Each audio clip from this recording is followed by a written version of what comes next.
বাচ্চাকে নিয়ে কোনো আত্মীয়স্বজনের বাসায় দাওয়াতে গেলে তার আগে কিন্তু বাচ্চাকে কিছু বিষয় শেখানোর আছে, যেটা আমি নিজে প্র্যাকটিস করি। তো কোথাও যাওয়ার আগে আমি কিন্তু আমার সন্তানকে নিয়ে বসি এবং তাকে খুব মনোযোগ দিয়ে কিছু কথা আমি বুঝিয়ে বলার চেষ্টা করি যে বাবা, আজকে আমরা অমুক জনের বাসায় যাব,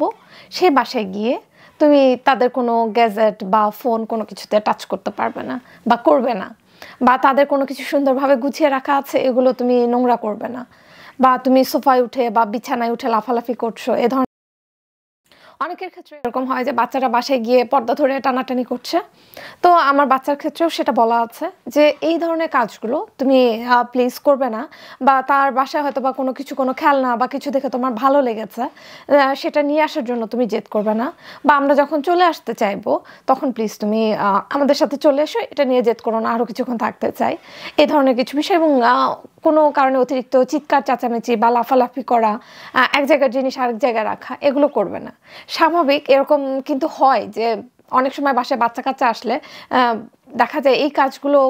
বাচ্চারা করলে, যেই বাসায় আমরা যাচ্ছি দেখা যায় সেও জিনিসটা পছন্দ করে না, বা অনেক সময় বিরক্ত হয়, বা কিছু হয়তো বা বলতে পারে না যে গেস্ট এসেছে কি বলবো। তো আমরা যদি আমাদের দিক থেকে আমাদের বাচ্চাদেরকে একটু এই জিনিসগুলো শিখাতে পারি, এটা কিন্তু আমাদের বাচ্চাদের জন্য ভালো, বা যার বাসায় যাচ্ছি সেখানে আমরা কোনো বিব্রতকর পরিস্থিতিতে পড়লাম না।